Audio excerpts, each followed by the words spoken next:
I get paid Friday. By Tuesday, I'm basically counting change." Diane said this like it was funny, like it was a joke about the weather. Her coworker laughed. They both went back to their lunches. The conversation moved on in 30 seconds, but Diane sat there for a moment longer than she needed to, because it was not actually funny. Diane is 51. She has worked for the same company for 19 years. She makes $78,000 a year. She has a 401k. She has not looked at since 2021. She has $1,100 in savings and 4 credit cards. She has never missed a bill payment in her life.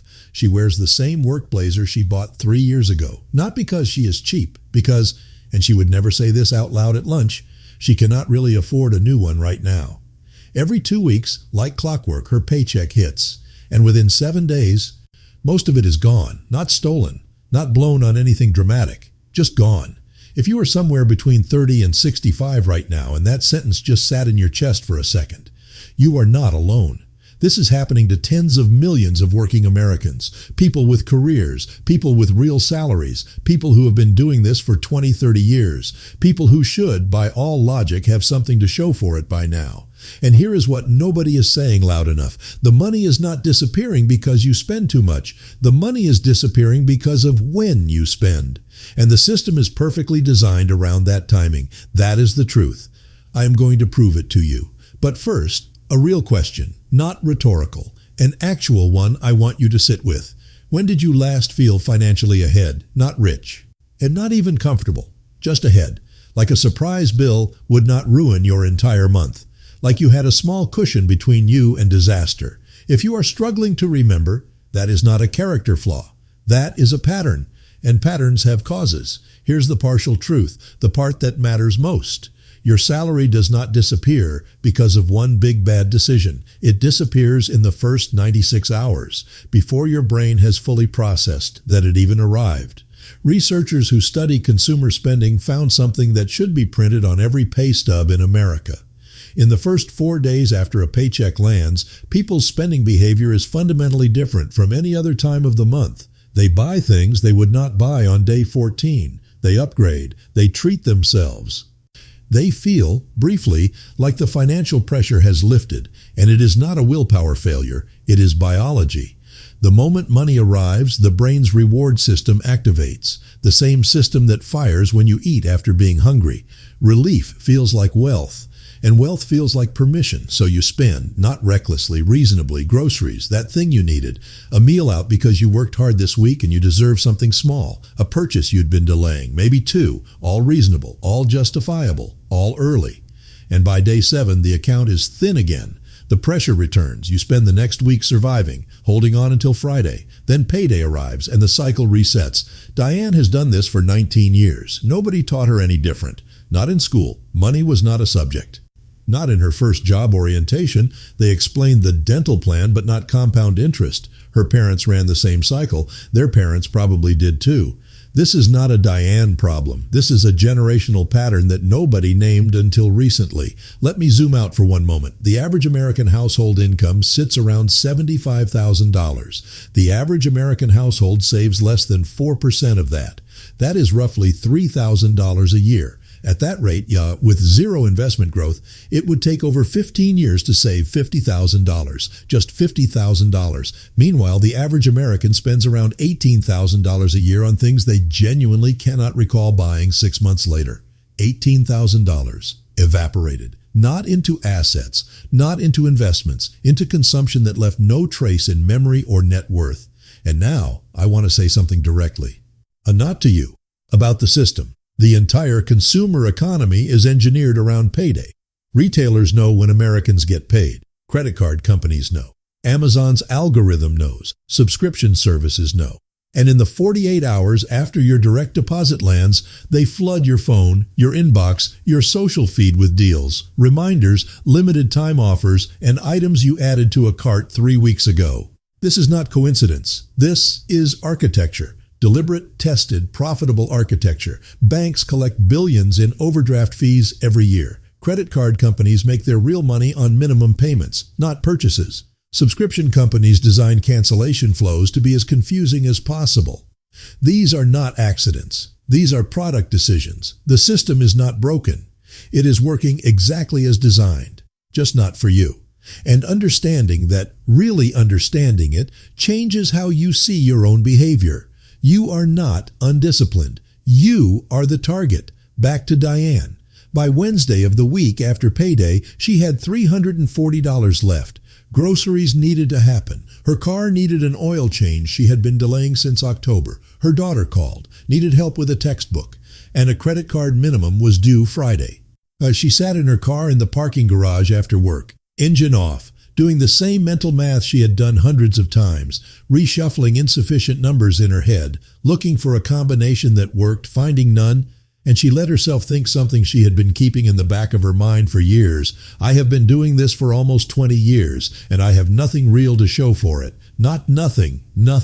A house, benefits, a life that looks fine from the outside. But in terms of actual liquid savings, real money she could access without going into debt, almost nothing. Nobody teaches this. Not in school, not at home, not anywhere. You were handed a salary and handed a bank account and expected to figure out the rest by yourself.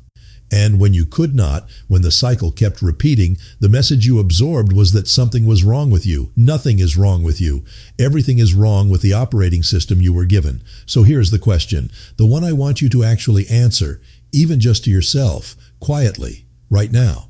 How many more years are you willing to run this same cycle? Because the cycle will not break itself. You already know that. You have watched it complete itself dozens, maybe hundreds of times. The question is not whether this is your life. You already know it is. The question is why, even knowing, even naming it clearly right now, you still cannot seem to stop. That answer lives in the mechanism. The specific psychological reason change is so hard even when the information is right in front of you. And that is exactly where we are going next. The mechanism is not about money. It is about identity. Here is what I mean. Diane does not think of herself as someone who is bad with money. She thinks of herself as someone going through a tough stretch. When things calm down, when the car is paid off, when her daughter graduates, when the next raise comes, then she will get serious. She has been thinking this for 11 years. This is not denial. This is how the brain protects itself.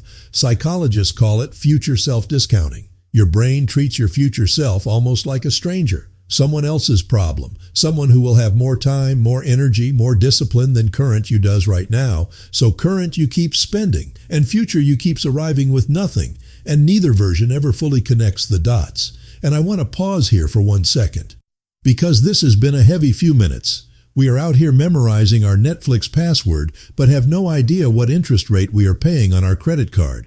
We can tell you last Sunday's final score, but cannot name a single thing our 401k is invested in. We are not stupid people. We are just magnificently, consistently misdirected. And the people who built those systems, they are counting on exactly that. Okay, back to the mechanism. The reason pay yourself first, which you have definitely heard, never actually works for most people is this. Hearing a rule and restructuring your behavior are two completely different cognitive events. You can know something completely and still not do it. You can agree 100% and still not change. This is not weakness. This is neuroscience. Well, behavior change requires a change in environment, not just a change in belief. So here is what actually works. Diane did not read a finance book, did not download an app, did not make a color-coded budget spreadsheet. She changed one structural thing before she could spend the money. The morning her next paycheck hit, before she opened email, before she checked her phone, before she made coffee, she moved $400 to a second bank account, different bank, no debit card attached. A login she had not memorized, not because $400 is a magic number, because the money needed to disappear before her brain registered it as available. This is the mechanism laid bare. Money your brain never sees as spendable cannot be consumed by the payday reward response. And the biological relief that fires when your deposit lands, that trigger only activates on money that is visible. Remove the visibility, remove the trigger. Stupidly simple, almost insultingly simple. But here is the identity piece, and this is what almost every financial video skips entirely. Diane did not just move the $400. She told herself something new that morning, out loud, which felt ridiculous, but she did it. I am someone who takes care of future me. Not, I am trying to save. Not, I should be better at this. I am someone who takes care of future me. One sentence, new identity, new operating system. Because here is the behavioral science truth that changes everything. People do not act their way into new beliefs. They believe their way into new actions. When you adopt an identity, even a small, uncomfortable, a slightly embarrassing one, behavior follows. You do not need to be perfect. You need to be consistent with who you have decided to be. Diane kept the transfer. She missed that $400 for about 2 weeks. Then her brain recalibrated. The smaller number became the new normal. Lifestyle adjusted downward almost automatically. Not painfully, just quietly. The way a body adjusts to a new temperature. 6 months later, she had $2,400 in that account. First real savings she had built in years. 3 other things followed, not as a plan, but as natural extensions of the identity shift. She looked at her subscriptions, not to punish herself, just to ask one question: does this still serve future me? She found $67 a month in services she had forgotten or outgrown. That went to the second account, too. She opened her 401k for the first time in 3 years, found that her employer matched contributions up to 4%.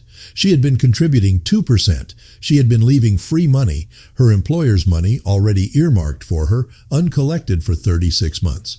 She changed it to 4% that afternoon, took 11 minutes. She also stopped checking her balance every day. This sounds wrong, but for Diane, daily checking was anxiety-driven, not strategic.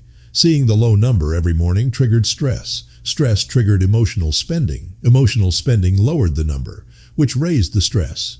She broke the loop. 1 weekly check-in, Sunday evening, 15 minutes, 1 decision if needed, done. Now zoom out one last time. If Diane had done this at 40 instead of 51, the $400 a month invested at a modest 7% return, she would have over $80,000 by now.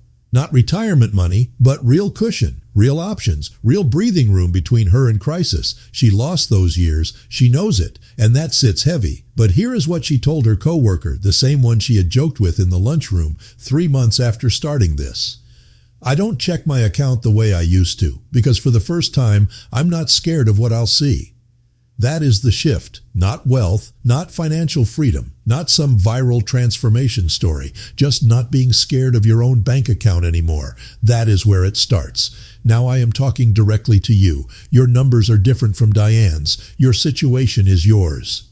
But if any part of this felt familiar, the payday to empty rhythm, the cycle you can name but cannot break, the quiet sense that years are passing and the cushion is not growing, then the mechanism applies to you.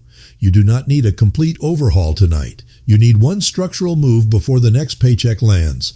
Open a second account tonight. Different bank. Pick a number. Any number you will not immediately claw back. Set it to auto-transfer on payday morning, before you open your email, before the reward response can get there first. Then say the sentence, out loud if you can manage it. I am someone who takes care of future me. It will feel strange. Do it anyway. You have tried willpower. You have tried budgeting apps. You have tried tracking in spreadsheets and promising yourself next month will be different. And you already know those things did not hold because they were all reactions. They all happened after the money was already gone. This happens before. That is the entire difference. The salary will still arrive. The bills will still come. The pressure does not vanish overnight, but something else will be happening quietly, in a separate account, with a login you have not memorized. Future you, getting taken care of, every single payday, automatically, without requiring willpower or perfect decisions or a version of you who has it all figured out. Diane is still at the same company, same title, same salary. Nothing dramatic happened. She just stopped bleeding. And 6 months later, for the first time in her adult life, she felt something she had almost forgotten was possible. She felt ahead. But there is one more thing. A one habit that quietly undoes all of this over time, without ever showing up on a bank statement.